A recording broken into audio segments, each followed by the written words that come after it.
Hi Rajaram, welcome. Thank you, Shrikanta. Thank you so much. It's an honor. Great to have you in Bangalore. Nice weather, so very happy. Yeah, I think you got the good weather to Bangalore. How is it in Chennai? So it rained there as well the day I Okay. left. So it's just 2-3 days back, and it's better. It was pretty hot and pretty humid. It's still hot and humid, but it's bearable now. Okay, But great. not like Bangalore. Great. I'll get down to the questions. Like, how did you end up in the political space, the political consultancy space? Sure. Well, I'm not a part of the political consulting space now. I'll go back in time and tell you where I am and what I did earlier. So I studied law in Delhi University, and I went to Delhi University to study law because I somehow felt policies and the political world meet in Delhi. Okay. So the understanding is that Delhi has a good mix of policymakers. The political figureheads also sit in Delhi. So, so using that as a logic, I studied in Delhi University. It's a great experience. While I hail from Chennai, Delhi was a very different world studying in Delhi University. Friends from across the country and diverse experiences and very different socio-economic backgrounds. So that sort of helped me to understand the country. Even today, I'm still learning more about the country. India is very big, very diverse, and very complicated. Something I've realized. 1.4 billion and complications are bound to happen. Absolutely. And so, I've always been politically inclined. When I say politically inclined, politically aware as a citizen. Always wanted to be that. And loved studying social sciences in school and studied law. So I've tried to understand politics, tried to understand policies. And after my legal degree, after I got my degree, I started working in policy. I actually worked with Telangana Jagriti, the NGO which Mrs. Kavita started. Okay. So we did a lot of work around monitoring and evaluation of a lot of projects. Post that, I worked in a startup. I worked in Bangalore and I worked on mobility. So good experience, great experience. My learning. Is it the Bounce? Yes, Bounce, nice. Right, sir. Great experience. It's the pride of Karnataka. Absolutely. It's a great problem statement that Bounce is trying to solve. Urban commute, especially in a city like Bangalore, or for that matter, even other densely populated cities in the country. Around that time is when I got to work with the AIADMK for the Tamil Nadu elections.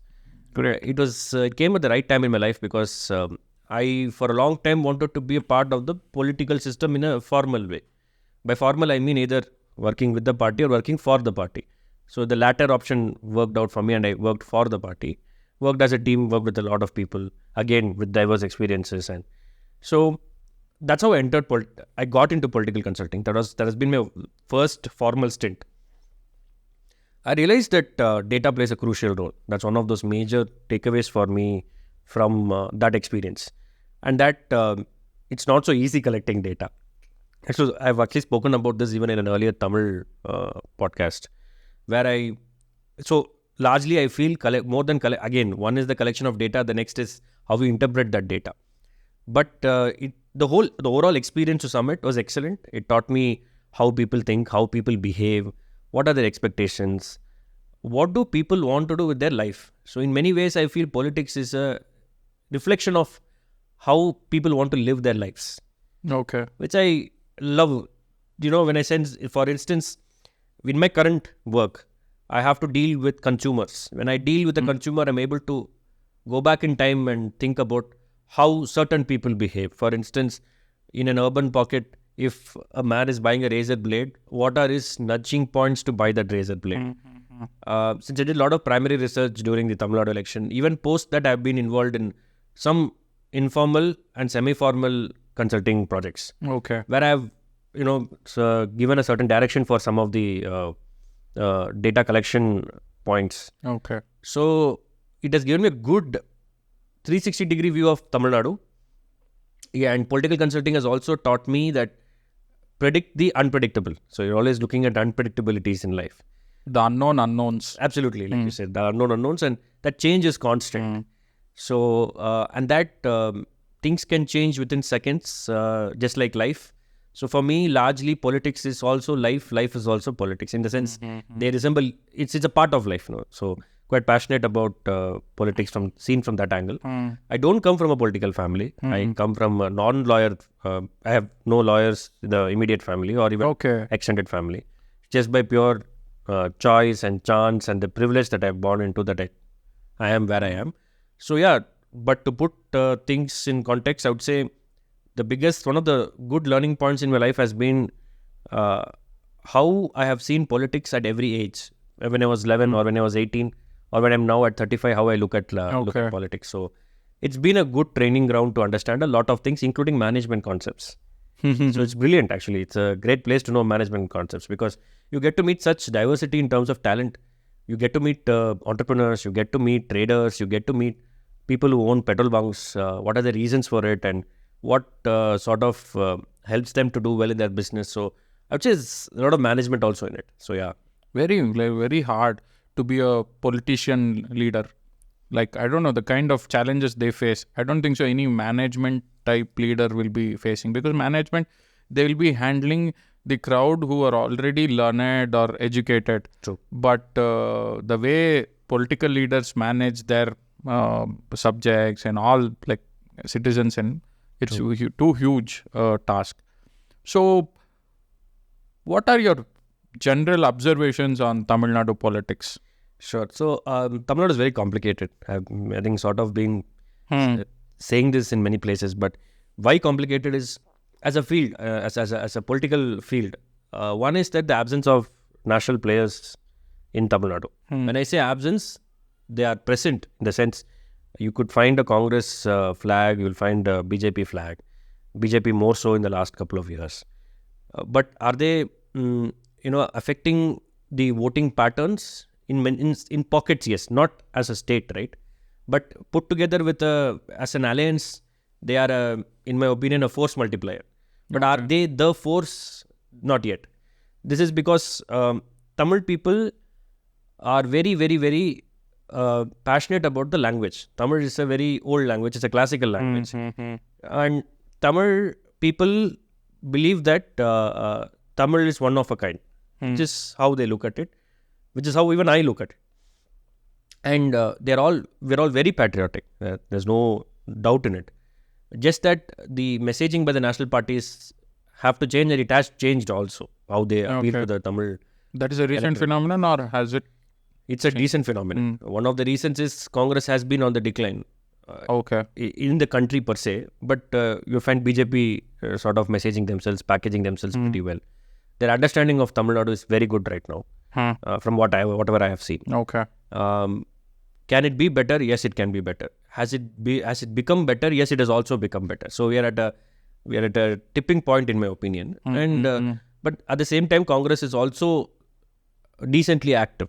In spite of the various issues plaguing the Tamil Nadu Congress. But to go back to your question on how are the Tamil people, why are they so complicated?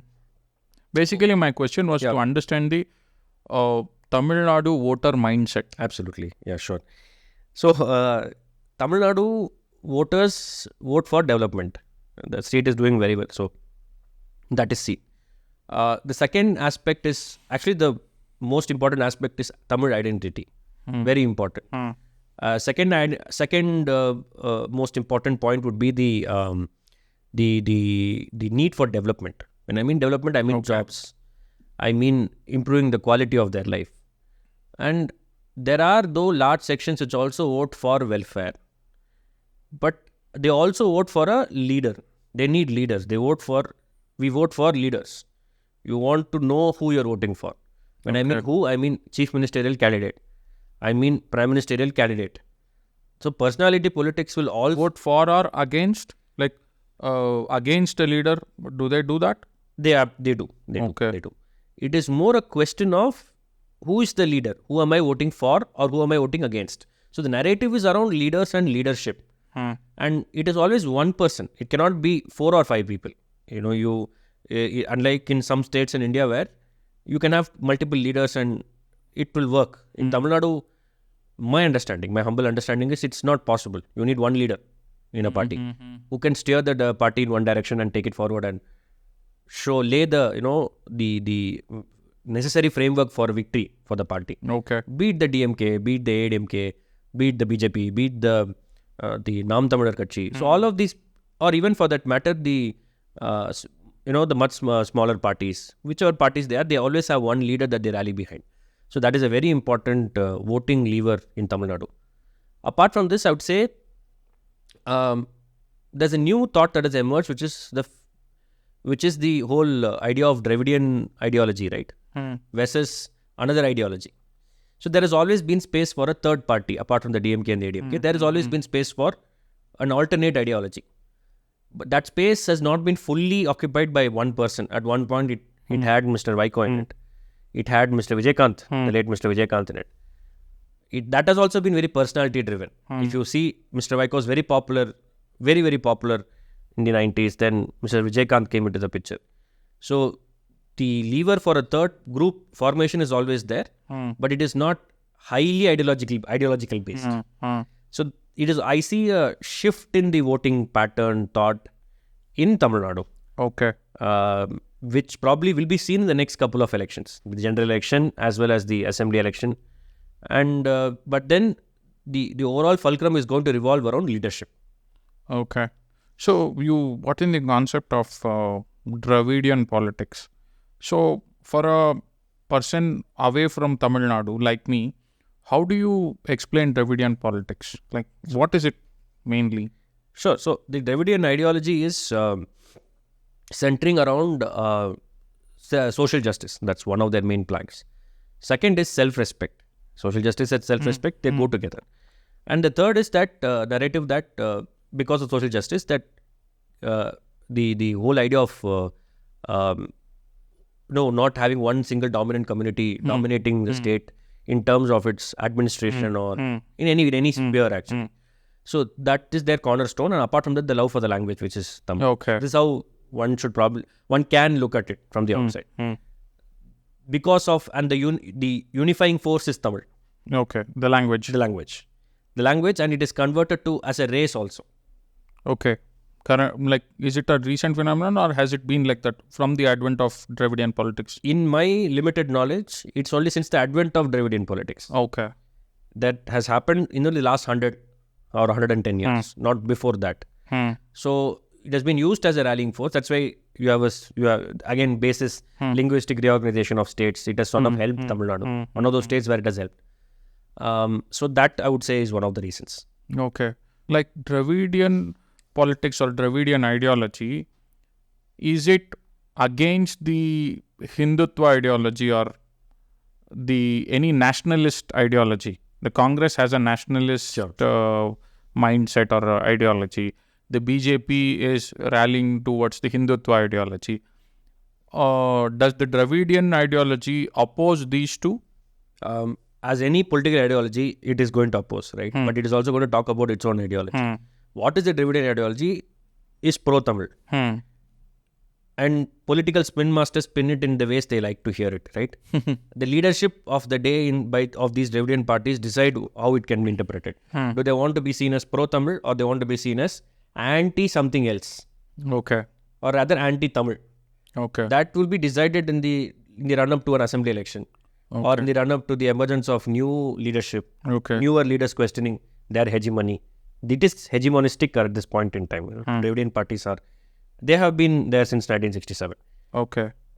Various leaders in the Dravidian part across these Dravidian parties will have spun it the way they have seen it and the way they feel the people are thinking of at that point in time. For instance, right now the feeling is that they are pro-Tamil and they are against people who are anti-Tamil. That's the projection they want to give. Okay. Pro-Tamil but against people who are anti-Tamil. Rather, I would say the latter is, they are very clear in their positioning that they are against anybody who is anti-Tamil. Now, who becomes anti-Tamil is someone who is not pro-Tamil. Tamil should be the first priority. Next comes everything else, is how they have probably seen it. But there is a distinction between the AIADMK and the DMK. Okay. The DMK has been steadfast in this. AIADMK has also been steadfast in this. But they mute themselves on certain occasions or with certain people. Okay. It's a balancing act that they have done over these years. And make no mistake, it's a very, very, very good interplay that they have played in terms of, getting the ideology across the people. Okay. They have done this balancing act because they have had to, oppose their national parties. At the same time, they've also had to appeal to their own electorate and keep them ready always. So that balancing act has been very tricky, and that's how they've done it. So it's more of, sometimes I will be against people who are anti-Tamil, and I'll be very pro-Tamil, and I can be anti-anybody because they are anti-Tamil. Okay. That positioning happens. Okay. Sometimes their positioning is, yes, I am pro-Tamil. This is my state. You want to be a part of it, you can, but I am pro-Tamil. So that's how the feeling is. Okay. So help me understand, when the Tamil Nadu voter goes to the polling booth and wants to press the button, okay, does the Dravidian ideology, does it become a factor while he's pressing the button? The generation which grew up on the Dravidian ideology is a very different set of people now. Now you have the number of voters between age of 20 to 34 is pretty high in Tamil Nadu, who are, in my opinion, the swing voters, the influential voters. Okay. Are they influenced by it? Yes, to some extent, yes, they are. Because today... Can you put a number on it, like 10%, 20%? Of the 20 to 30 age group? I'm not able to put a number to it, honestly speaking. Because we'll know in the next couple of years. One is the one milestone would be the general elections that are coming up, right? Because certain things have happened since the last election. What is happening is the messaging on social media is also very active by the Dravidian parties. They're very strong there. In fact, I would say they are one of the first few regional parties to pick up social media. Social media, okay. Unlike other regional parties, from what I have seen. So they've always been good at messaging. One of the strongest points of the Dravidian parties is the love for language, how they present it and where they present it. In the sense, they've used television as a medium very well. Before that, they've used to present the Dravidian ideology through dramas. Then cinema came, then television, now social media. Their play is very strong there. So I would say they are able to control how they are able to message, and they're able to, I would say, set the narrative much faster. Speed of doing it. Yeah. Coming back to my question, so does the Dravidian identity shape the policies of Tamil Nadu? Absolutely, absolutely. So you can take one of the examples would be the noon meal scheme. Actually, the noon meal scheme was well popularized by Comrade General Dr. MDR. Okay, I thought it's Kamraj. Yes, he started it. Mr. Kamraj started it, but it was popularized by Dr. MGR. Okay. So, having seen poverty from a young age, and having been not having access to right nutrition, he popularized the scheme. And then the late Dr. J. Jayalalitha, improved the delivery of the scheme to include it as Amma Canteen. Amma Unavagam in Tamil. So Amma Unavagams they were doing very well under the previous government. So food as a policy, in the sense to eradicate hunger, is one of those Dravidian movement successes, which is actually, like I said, well popularized by the Dravidian leader. So that is one. The second would be the want to improve industrial development. In the 90s, there was a flurry of activity between both the parties. They brought in a lot of development. There was competitive politics. Okay. In my tenure, I bring in XYZ. The other party comes and says, in my tenure, we bought ABC. So that kind of competitive politics, because Tamil Nadu voters have also voted alternatively for every 5 years. Like 91, 96, there was AIADMK. 96, 2000, there was DMK. Then so on and so forth until 2016 when the trend was bucked and AIADMK came back to power. So that competitive era saw a lot of industrial policies come into place. Another would be women-centric schemes.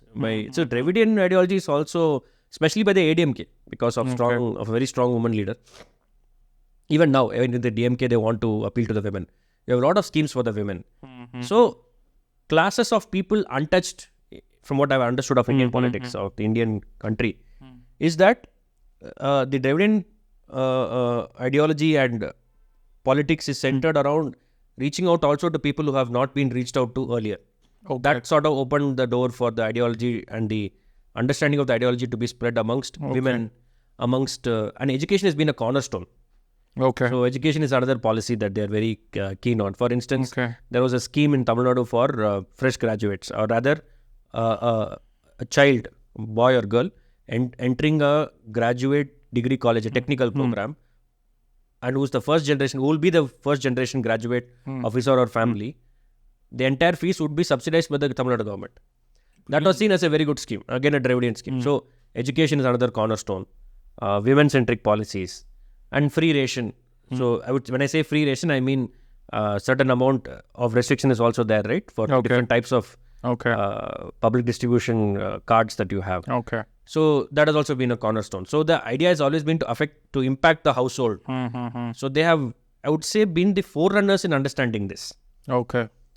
Because from beginning they have appealed to the common man through drama, and because they have thought through for their place, they are able to come up with writing which talks about the life of the common man. So they have been able to, they have sort of been pioneers in it, in my opinion. Okay, great. Like coming to the another important question. So BJP in the center is trying to get into the Tamil Nadu politics. PM Modi, I think he has visited 8 to 10 times in the last year, in a busy election year, to Tamil Nadu. So they see it as a Hindutva ideology entering Tamil Nadu. What are some constraints or challenges that are being faced by BJP according to you in facing the Dravidian ideology? Sure, yeah. So one is, like you rightfully pointed out, there is first of all a feeling that BJP is emerging in Tamil Nadu. It is emerging in Tamil Nadu.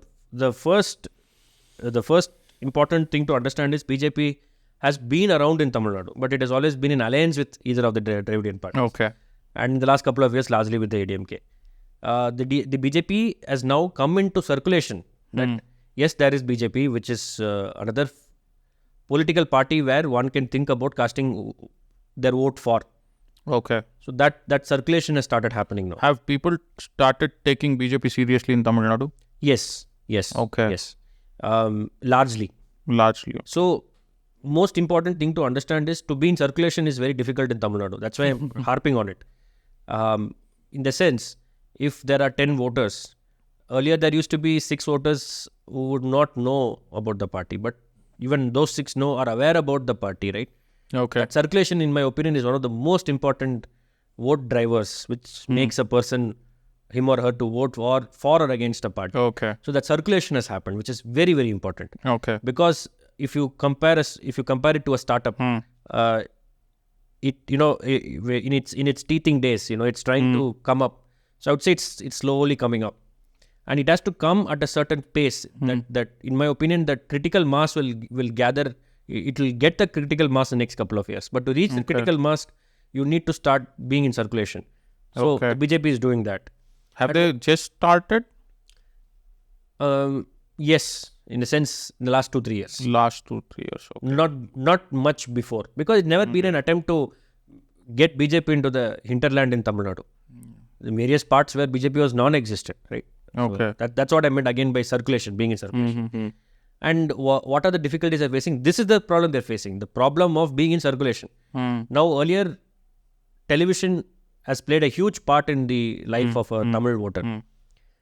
Because both the political parties have channels which are affiliated to them or which to talk about their ideology. But BJP has been able to make these inroads largely because of social media. That has helped them to be in circulation. But also the ground outreach. Outreach is, in my opinion, the first pillar. Second pillar would be social media. Okay. And these two are currently the driving levers. And this is helping them to be in circulation. And what are the other problems that they might counter? First and foremost is circulation. Once they go past that, the other problems will happen, right? Then people will have to choose sides. Those things will happen. But at the stage at which we are, it is whether the BJP is in circulation. That question has been addressed very well. Okay. So, are Tamil Nadu people averse to Hindutva by any chance? Or by intent? Sure, let me answer that. It's quite complicated. They are not averse in the sense, it has always been a question of Tamil pride and Tamil identity. There has never been a question of Hindutva. In a sense, the voting levers, like I said, are around development, and so not much. To answer your question, not much. No. Okay, so they have a lot of temples. I've seen more practicing Hindus in Tamil Nadu than anywhere, any state in North India. Are they averse to the term, or are they like how do they take it? They see it as something that has come as an import from another state. Okay, So that is how they look at it. their Hinduness, they don't call it Hindutva. No, it's not called Hindu. Okay. It is religion in Tamil Nadu is very important. It's sacrosanct. It's a devout Hindu tries to make sure he goes to Rameshwaram, he goes to Madurai Meenakshi, go to all the important temples in Tamil Nadu, and also to Kasi, to Varanasi. Okay. But Hindutva as an import from outside is how they view it. The word Hindutva. They're absolutely devout, very spiritual, very pious. I would say very pious, absolutely spiritual. It is a land of lot of spirituality. And so for them, the whole idea of a local Hindu traction would appeal more, rather than calling it a Hindutva as a word. Okay. Like I said, they're also very clued in on Tamil being their main identity. Okay. So that takes precedence over other things. Okay. And one more main thing in Tamil Nadu politics, what I have seen is usage of cash in a very huge manner to illegally buy votes. I was speaking to some of my journalist friends. Yeah. They told me that Tamil Nadu is leading in the country when it comes to the political party spending money to buy votes. So, where did it start? Like, what do you think will be the future of this? So, going back in history, around 2000, post 2001, 2004 phenomenon actually. You must have heard of the infamous Tirumangalam episode, the assembly constituency at Madurai. That's where it sort of came into national limelight. It's been around in the post the 96-2001 period. That's where it sort of started. And it is pretty bad in the sense that people, the amount of cash in circulation during elections is pretty high. Should it come down? Absolutely, it should come down. My fundamental belief is it's seen a very long run. And then anything that keeps going up will come down one day.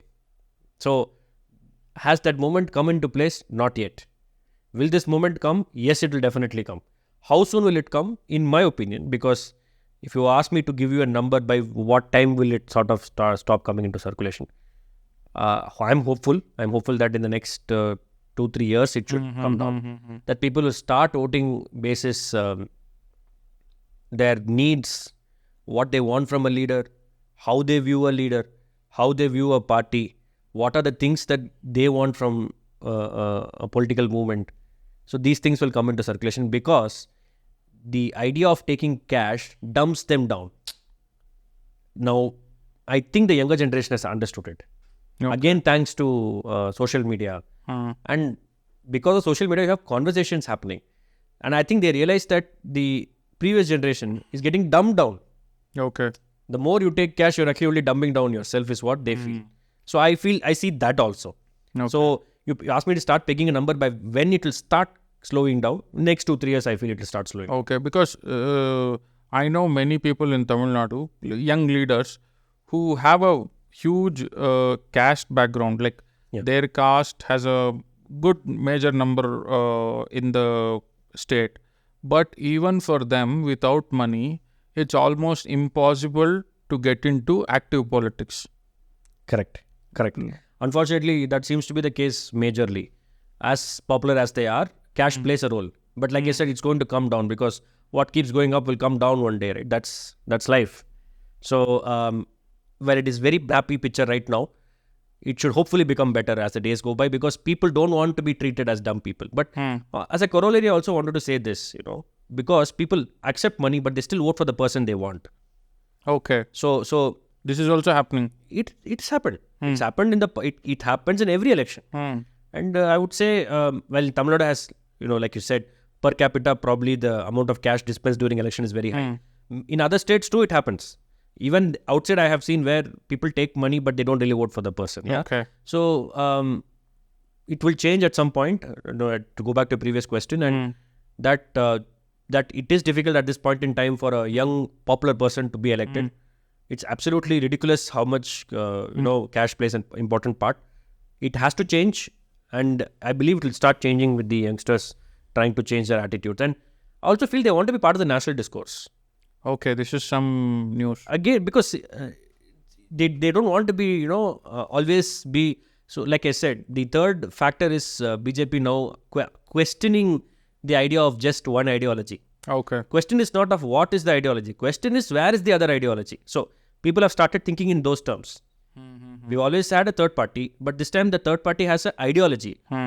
I would think people are looking at it from that perspective. A third force with an ideology. Okay.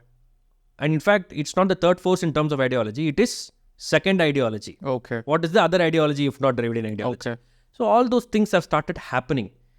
Can I peg a number to by what time it will the ideology will get a force?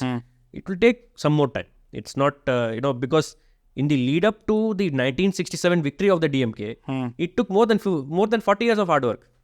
So we are expecting something like that to happen within a mere span of 4 years. In today's time and age, possible, but you should still give it more time, in my opinion. Okay. So let's talk a little on freebies. Sure. Tamil Nadu parties have always used freebies as their trump card in elections. Okay.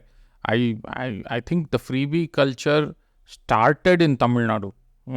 They gave scooties, they gave washing machines, they gave refrigerators, many things. Okay. Yeah. As a policy, wonk, like, tell me one thing. Will it help people or will it harm? What do you think? I'll give you two case studies. Case study classically is one was the free color TV scheme, the television scheme. Now the television scheme has, so like any scheme, right? It appealed to the housewives in the homemakers. Did it appeal to them? Yes, it appealed to them. Also because the entire family sat in front of the television box and they watched TV, and the parties could have a hold over their electorate. That happened. But on the corollary, I would want to urge you to think about the free bicycle scheme introduced by the AIADMK, which actually helped girl students to go to school. That is a game changer. That's why I say Tamil Nadu people vote for development. The major aim of Tamil Nadu voter is to vote for their own development, to improve their lives, which is seen through schemes like free bicycle scheme. It's an amazing scheme. And it has seen better enrollment ratios in terms of number of students who actually, the girl students who went to school. Another scheme I'll talk about is Thali Ki Tangam, where for the Mangal Sutra, gold was given by the government. Now, these are great schemes. That's a progressive scheme. We're talking about progressive schemes. But for every such progress, there are 2 or 3 freebie schemes which are affecting. So, but on the overall aspect of looking at these progressive or not so progressive schemes, what is happening today is you have access to data. So you can come up with freebies and not call them freebies, but call them targeted intervention. Okay. That has started happening in Tamil Nadu. For instance, the free breakfast scheme by the DMK government. It is only for the students in the government schools. And I'm not sure if it's there for the aided schools, but there were the government schools, and because Tamil Nadu's ACER reports talk about a declining learning outcomes. To improve that, they come up with this scheme. So targeted improvements will happen. Will there be mass scale freebies? No more. And even within these freebie schemes, I gave you 2 case studies, right? One is the television, one is the free bicycle for women, for girls, as well as the fact that there was a free laptop scheme.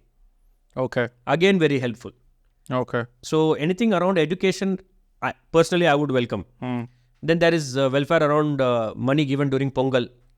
Do people look up to it? They actually look up to it. Unfortunately, Tamil Nadu is a low-wage state, in my opinion. Okay. Highly skilled laborers are available, but you wouldn't find low-skilled wagers available easily.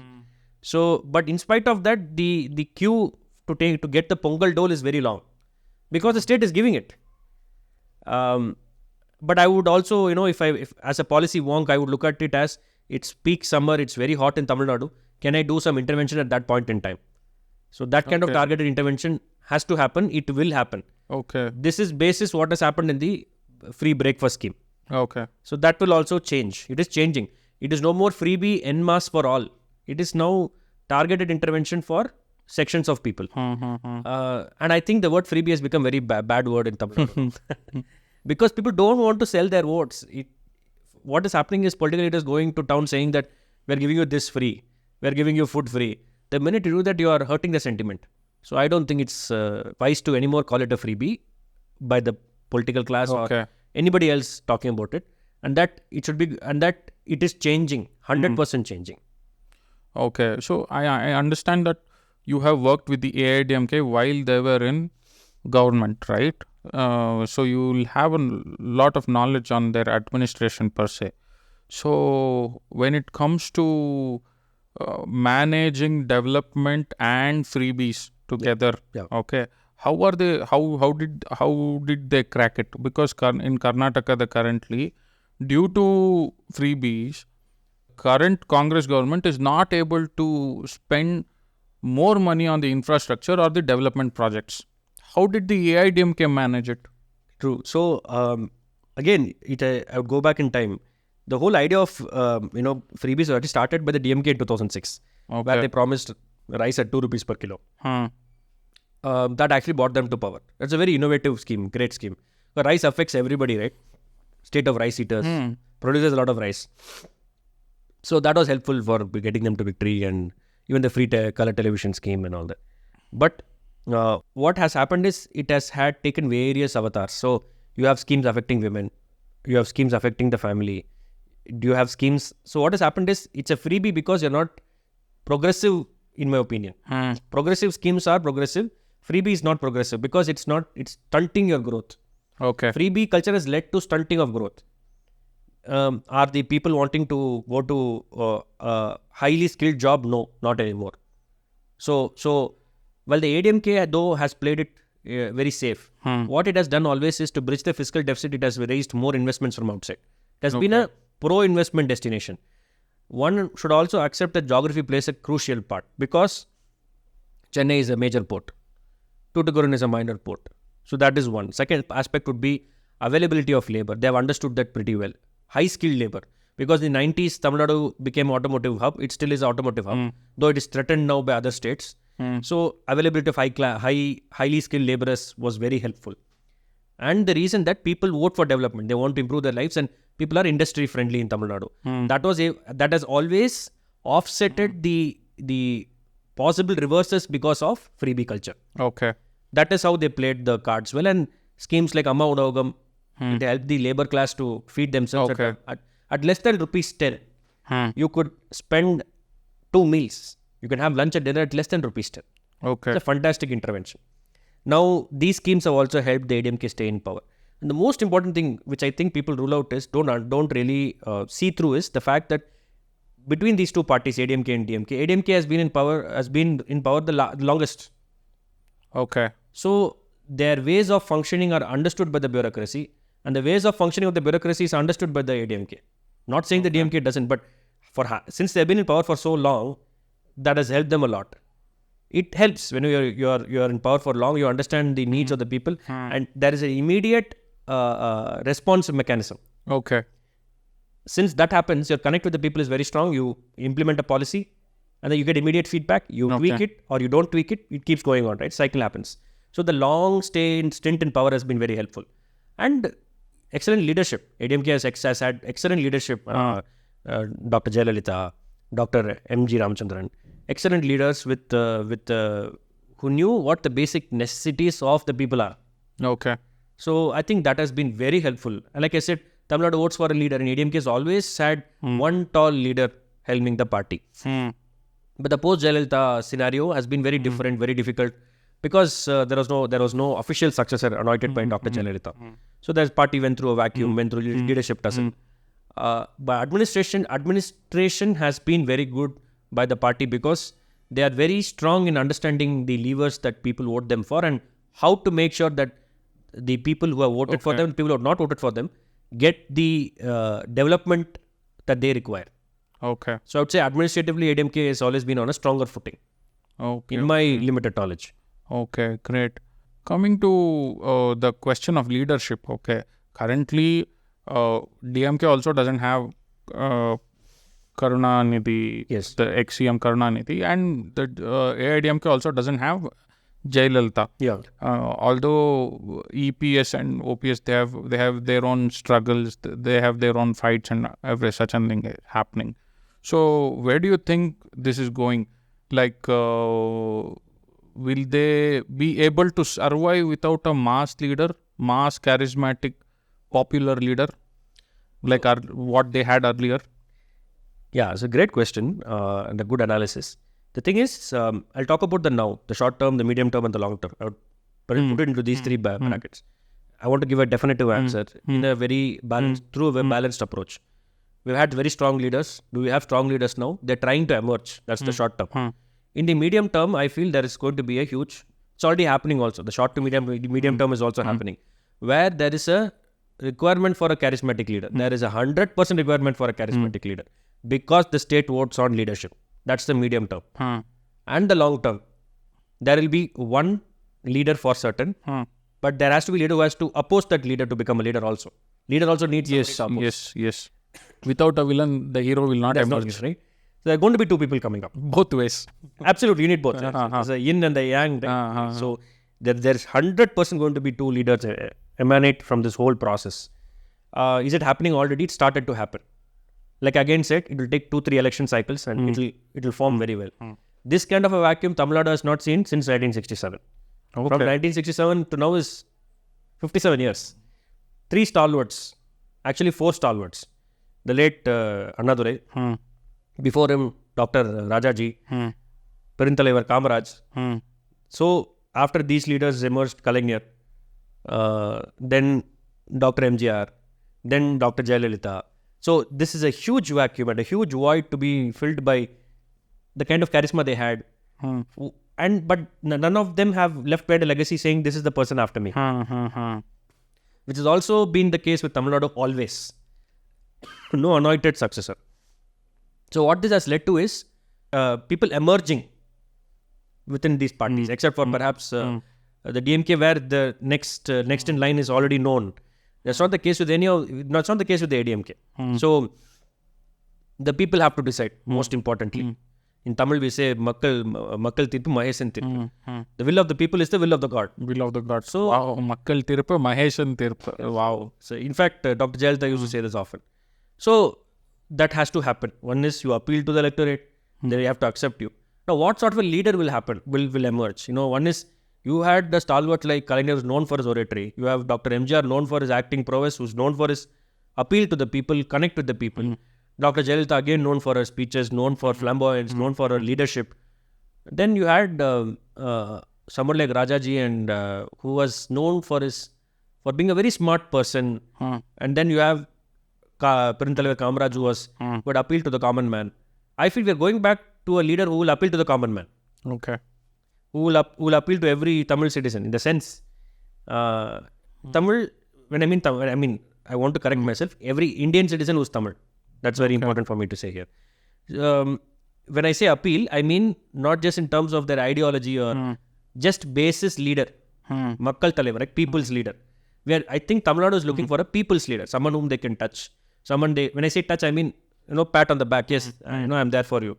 You want that kind of a leader now. Because gone are the days when earlier where we had leaders who are inaccessible. This is the age of social media. This is the age of being there amongst the people. Where Kamaraj Ayya used to be like that. He was amongst the people. So you need a leader like that, right? That seems to be the requirement at the level of even Gram Panchayat or a town Panchayat. So I would say this is the movement towards a people's leader. And there will be a consolidation happening in the next 5-6 years. So that is started to play out. That's what the Tamil people want. Tamil people want strong leader. That leader is emerging. Has the leader emerged yet? Happening slowly. Okay. So, while talking about the emergence of leaders, recently Tamil Nadu in the last 2 to 3 years, Annamalai has emerged. He has almost almost shaken the political discourse in Tamil Nadu. This is how we, sitting away from Chennai seat. Yeah. Okay. So you have worked with Annamalai in his Coimbatore campaign. So we have seen Annamalai on screen. When the cameras go off, how is he in real? Yeah. So I had a great experience working on the campaign. I personally think of him as a great human being. I want to bring this facet out. A lot of people talk about him as a leader. People talk about him as someone who can bring change. But let's just focus on him as an individual. He's just another Tamil person, just another Tamilan who is accessible, who's got good intentions. First is, let me start with intention. Intention to serve public, intention to serve people, intention to help another fellow human being. It starts at that level. That's what I've seen of Annamalai. And second is, he's got a ear for everybody. In the sense, if you want to say something to him, he will listen to you. I think that's very, very important to understand. The third that I want to point out is, he's got great servant leadership qualities. When I mean servant leader, I mean a leader who understands what the people want, who listens to the people, who can act on it. It's not just listening, right? He's also acting on it. Got high execution skills.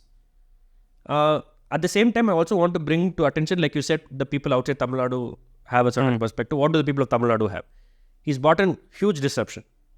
So that huge disruption also creates for and against, right? Totally. Disruption. So you will find all sorts of opinions about him. But the most important opinion... My question is, has he come to the circulation? Like your circulation concept? Absolutely. He's come into circulation. In fact, that's one of the biggest advantages BJP has today, is it's in circulation. Okay. It is the most important fulcrum that I see for the BJP, for any new party that wants to come. Annamalai is in circulation. The party is in circulation. It is seen as an important force today. So that is a very, very good achievement. Already in the last 2.5, 3 years, going to touch 3 years as a BJP state president. So that I think is excellent. And as a human to human level, intention is excellent. Leaving a very cushy job, having written important, the most difficult exams in the country and aced them, being part of the Indian police service, quitting it at a very fairly young age. And he's very young by all standards. He's not even 40. He's going to turn 40 only in June. So very good call to be in public life. Intention, helping attitude, the eagerness to listen to what people have to say, yet making his own decisions in the right way, and using data. I think he understands data very well. Okay, that's good. Which I have not seen in many people. He's using data pretty well to understand how things can be better. And he's talking about the politics of the future, which is more appealing, actually speaking. Okay. Tamil Nadu cannot keep harping back on what it has done in the past. It has to also talk about what it is going to do. So that discourse and that disruption is because of Annamalai. And above and beyond all of this, I think his one-to-one connect with people has has had a very good reach in my opinion. Okay. So that's very helpful for him.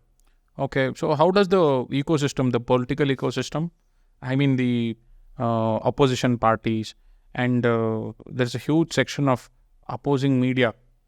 Yeah. How do they see him? Do they take him seriously?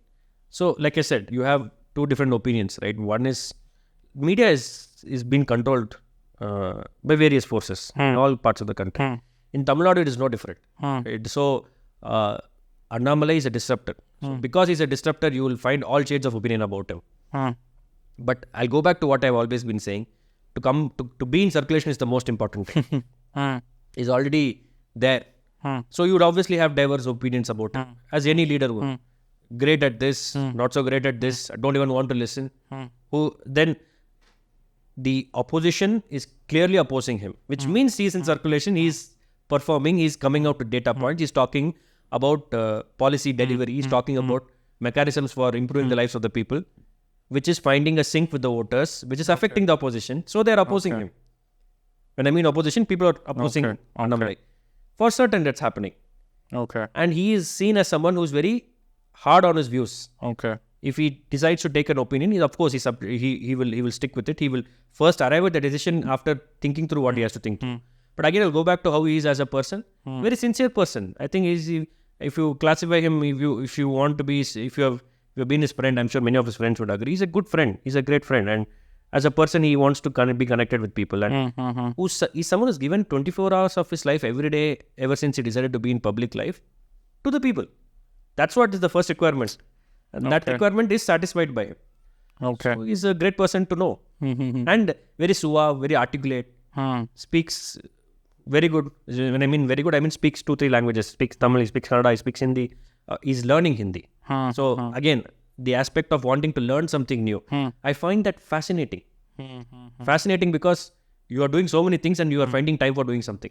Okay. New. You're trying to improve and make yourself better. Okay. Those things I find very good. And an avid reader. I'm not sure if he has the time now. He's an avid reader.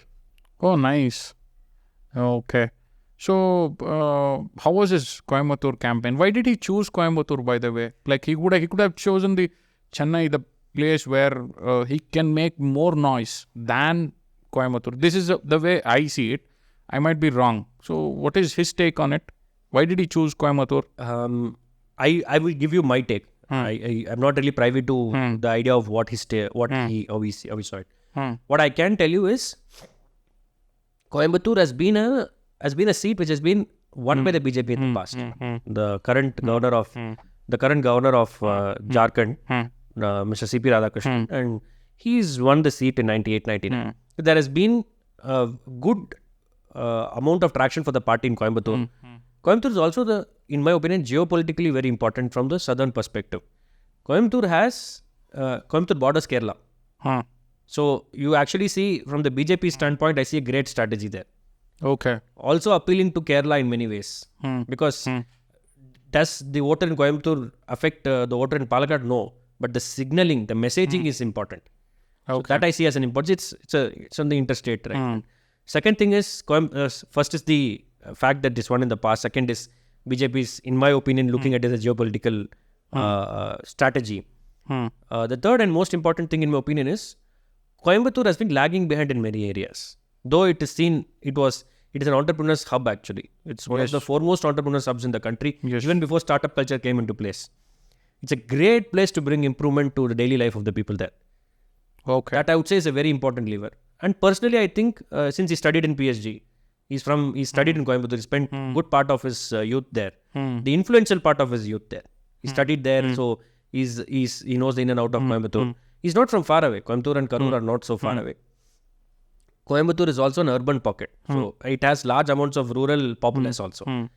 So I would say these are some of the reasons. And that, I think for Annamalai, the party's call is more important than, the party decided to put him in BJP. They put him in Coimbatore. So he's as any loyal party person, he is also said okay to it. But I think these are some of the reasons, and also I think in my opinion again, that he feels that he'll be able to contribute very well to Coimbatore's growth as an industrial hub, as an education hub, as having been a recipient of its goodness. He wants to give it back, give it back multifold as much as possible. Okay. When it comes to the campaign, okay, how was it? Like, I saw like he was campaigning all through Tamil Nadu, and suddenly I think he had very less days to campaign in Coimbatore. How was it? Yeah. You're right. Your understanding. I mean, he has had very less time in campaigning in Coimbatore, because it is there at the last minute that he will contest in Coimbatore. He has been crisscrossing the state campaigning for other candidates also as a BJP state. Yeah. Almost everywhere. He's touched all parts of Tamil Nadu. And he's already touched all these parts because of the Yatra, Yanman in Makkah. His time has been limited. But everybody was aware about his candidature. Okay. Almost everybody I spoke to in the Coimbatore parliamentary constituency. That is a great achievement in my opinion, because to do this and to go around all the other constituencies helping your party candidates is a big achievement by itself. But he's had very limited time to campaign. He's pulled off a very good campaign. He's given his 100% to the campaign, which is commendable. So, okay. It was a good campaign in my opinion. and a campaign which was actually seen as a very intense campaign even by the opposition. Okay. Which is a lot of credit to Annamalai. He faced two big leaders, right? Opposition.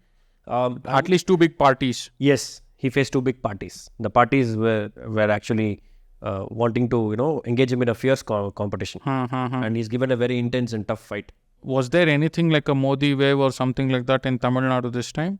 I would not be able to say that fully because there were pockets even during the Modi wave which did very well. Coimbatore was one such pocket. 2014 Coimbatore results were, in spite of not being in alliance with the DMK and AIADMK, Coimbatore, the parliamentary constituency performance was very good. The Modi wave is a factor in Tamil Nadu now. Most importantly, in 2014, the question was Ladia Modia. So people voted for the Ladia. So he was a factor. Okay. Mr. Modi Ladia was a is fact- Jayalalitha. And more. Yeah, so she questioned the voters. She asked the voters, is it me, the lady, or Mr. Modi? So in Tamil, Ladia Modia is the spin. So so he has been a factor. So I find it very difficult to accept and understand when people say, is he a factor? He is a factor. If he is not a factor, there's no name in circulation, hence voting for or against. Okay. So there is a Modi wave. When I mean there is a Modi wave, he is in circulation. People know of him. People know what he stands for. His messaging is much better than before in Tamil Nadu specifically. I'm not talking about other places. Okay. People know that the vote for Mr. Modi is a vote for the BJP. I'm talking about rural parts of Tamil Nadu also. So that messaging has reached. For it to transfer into a wave will happen much faster if the regional forces are played too well. Which has happened. The alliance formation happened. But the time within which the alliance formation happened was limited. It could have been done earlier, in my opinion. Like, does Annamalai have a separate leadership style? Of like, what do you think? Sure. Is it new to Tamil Nadu? His leadership style of attacking the media. I don't know if I can call it an attack or attacking the kind of media which is trying to oppose him without any reasons. Okay, that kind of a thing, and maybe taking in the vacuum created by the demise of Karunanidhi and Jayalalitha, or taking advantage of the fight between OPS and EPS. Okay, like is there a new leadership style emerging? It is, yes, new leadership style. But it is also not so new because we had Vijaykanth, who's always been very vocal about what he thinks, how he thinks. And Vijaykanth had come through the ranks of cinema. So cinema helped him to be in circulation. That's not the case with Annamalai, right? Because he had to quit the services, then he came here, and then he's the BJP state president now. So we've had leaders who come from cinema or somewhere else. This is very new for Tamil Nadu. To find an administrator who's now, who's come to Tamil Nadu politics. Okay. Absolutely questioning the status quo. And when you question the status quo, you're bound to get such responses. Okay. With regards to the media, like I said, there are ideological forces within the media also. So those forces are opposed to BJP, to Mr. Annamalai. They are going to oppose him for the right or wrong reasons. Him calling that out is very unique. That has become his style, in my opinion. That is his strategy. I wouldn't call it a strategy. It is. He mentioned this in an interview that what you see of me is what you get from me. So he does think through what he says, but he says that's who I am. I'm not trying to be somebody else off the camera. Like you say, if some media person irks him or they ask a not so relevant question, when he asks them another question back to them, this is the way to ask something like that. It's very new. No leader in Tamil Nadu has done that because on camera they always project an on-air persona of them. Yeah, at least while interacting with the media personals. Yeah. So that's very new. Absolutely new. It's a disruption. But Annamalai also comes across as sincere for doing that because he's saying that by saying that I react to it because I'm being honest. And let's be honest, let's have a fair game is what he's saying.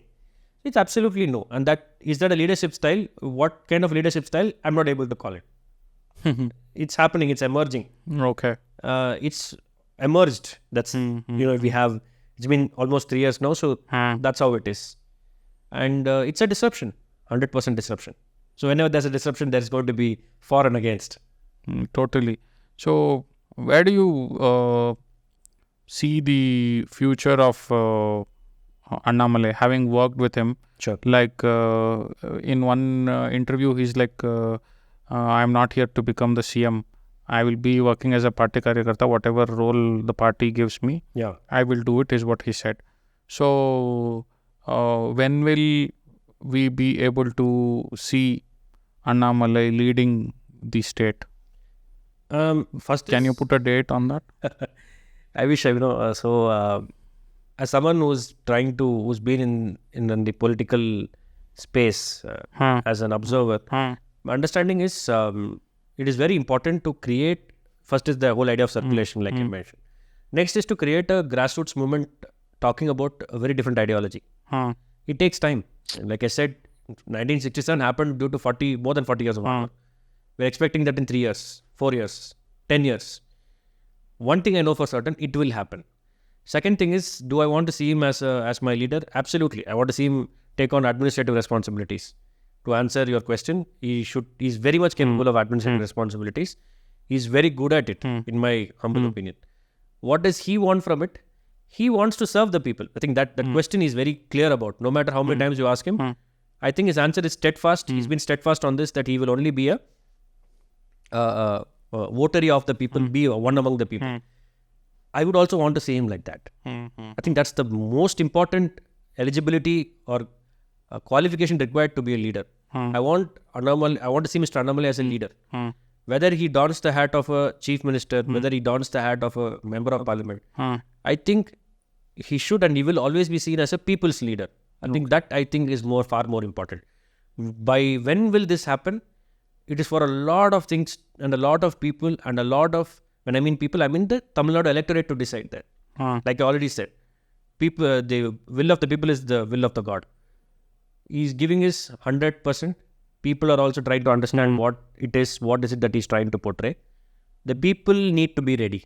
So it's a question of people also wanting to be ready. These two forces have to meet at some point. Okay, but because I remember one saying by the stalwart politician from UP, Kanshi Ramji.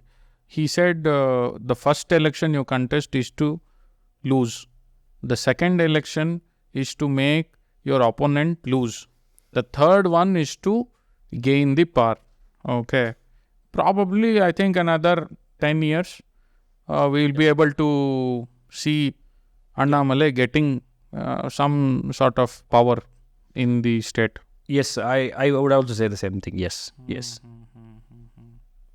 With that, we will close the discussion. It was great having you in the studio. Thank you so much. I hope you enjoyed the conversation.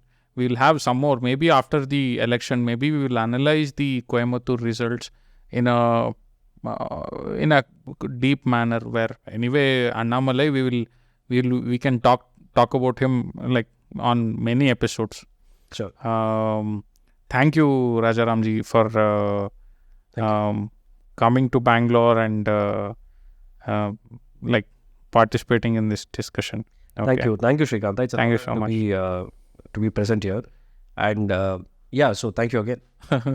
Thank you. We'll catch up on another episode. Absolutely, looking forward. Okay. Thank you. Bye.